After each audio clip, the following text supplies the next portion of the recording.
Hello friends. தூங்கி எழுந்த உடனே ஆட்டோமேட்டிக்கா காலை தோட்டத்து பக்கம் தான் வருது. ஏன்னா அவ்வளோ காய்கள் இந்த சீசனுக்கு ரொம்ப அழகா காய்ச்சி தொங்கிட்டு இருக்கு.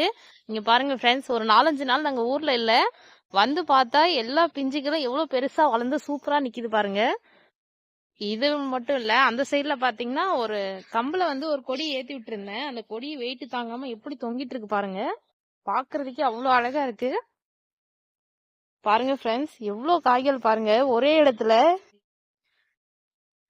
நல்லா வெயிட்டா இருக்கு. இந்த வெயிட் தாங்காம தொங்கிட்டு இருக்கு. எவ்வளவு காய்கள் பாருங்க. இன்னமும் பிஞ்சுகளும் நிறைய இருக்கு. ரொம்ப ரொம்ப சூப்பரா காய்க்குது இந்த சிகப்பு ரகம். ஆரம்பத்துல இந்த கொடிகள் வந்து சரியா வளரல. எனக்கு சிகப்பு ரகம் நம்ம மண்ணுக்கு செட் ஆகாதுன்னு நினைச்சேன். ஆனா இதை வந்து நிலத்துல நடவு பண்ணும்போது ரொம்பவே சூப்பரா வருது. நான் க்ரோ பேக்ல வச்சது அதுக்கு மண்ணு பத்தலன்னு நினைக்கிறேன்.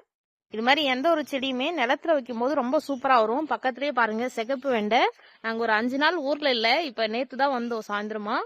வந்து பார்த்தா எல்லாமே அவ்வளவு அழகா இருக்கு காய்களோட.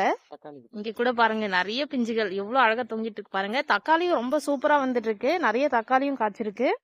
நம்ம தோட்டத்துல இருந்த சிகப்பு கொய்யா மரம் வந்து அப்படியே பட்டு போயிடுச்சு. சம்மர்ல வந்து ரொம்ப வெயில் தாங்கல, அதுக்கு போன வருஷமே பட்டு போயிடுச்சு. இப்ப வந்து பாத்தீங்கன்னா தானா இங்க நிறைய செடி முளைச்சிருக்கு. அதுல இது ஒண்ணுதான். இது ரொம்ப அழகா வளர்ந்துட்டு இருக்கு. இது அப்படியே வளரட்டும்னு விட்டுட்டோம். அடுத்ததா நம்ம பஜ்ஜி மிளகாலாம் ரொம்ப குட்டி குட்டியா இருந்தது, எல்லாம் கொஞ்சம் பெருசா இருக்கு. பாருங்க, ஒரு மிளகா நல்லா கீழே விழுந்திருக்கு. பாருங்க அழகா நிறைய காய்கள் வந்திருக்கு. சின்ன செடி தான், இங்க வெளியில நடவு பண்ணிட்டேன். இது சின்னதாவே இருந்ததால இங்க நடவு பண்ணேன். இப்ப வந்து கொஞ்சம் வளர ஆரம்பிச்சிருக்கு. அடுத்ததா இந்த கத்திரி செடி ஏன்டா அப்படி சாஞ்சிருக்கேன்னு பார்த்தா காய் வெயிட்டு தாங்காம தான் சாஞ்சு கிடக்குது. பாருங்க எவ்வளவு காய்கள், குட்டி குட்டியா நிறைய பிஞ்சுகளும் இருக்கு, பெரிய காய்களும் இருக்கு.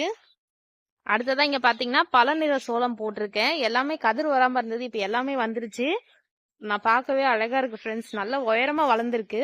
அடுத்ததா பாத்தீங்கன்னா நம்ம வித்தியாசமான தொப்பி கத்திரியும் பூக்க ஆரம்பிச்சிருக்கு. பாருங்க, அடுத்து இன்னும் கொஞ்ச நாள்ல காய் இதுல இருந்து அறுவடை பண்ணுவோம்னு நினைக்கிறேன். ரொம்ப அழகா பூத்திருக்கு. ரொம்பவே வித்தியாசமான ஒரு செடி. பாருங்க பூ கூட எவ்வளவு பெருசா வந்திருக்குன்னு. அடுத்ததா பாத்தீங்கன்னா புளிச்சக்கீரையும் நிறைய வளர்ந்துருக்கு. அடுத்ததா பாத்தீங்கன்னா கொத்து கொத்தா தக்காளி ஃப்ரெண்ட்ஸ், நிறைய தக்காளி இருக்கு. இது வந்து பெங்களூர் தக்காளின்னு சொல்லுவாங்கல்ல, அந்த ரகம் தான். இருந்தாலும் இது எல்லாமே தானா முளைச்சது, அதனால அப்படியே நடவு பண்ணி விட்டோம். ரொம்ப சூப்பரா வந்திருக்கு. பாருங்க அப்படியே பக்கத்துல ஒரு சிகப்பு வெண்டை அட்டகாசமா வந்துட்டு இருக்கு.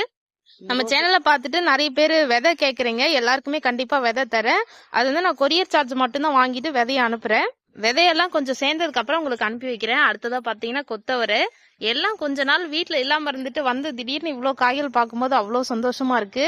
ஒரு வீட்டு தோட்டம் இருந்தாதான் இந்த சந்தோஷம் நீங்களும் அனுபவிக்க முடியும். கண்டிப்பா வீட்டு தோட்டம் ஆரம்பிங்க. பாருங்க ஃப்ரெண்ட்ஸ், பூக்களும் எவ்வளவு அழகா பூத்திருக்குன்னு. ஓகே ஃப்ரெண்ட்ஸ், அடுத்த வீடியோல பார்க்கலாம். தேங்க்யூ. தேங்க்ஸ் ஃபார் வாட்சிங்.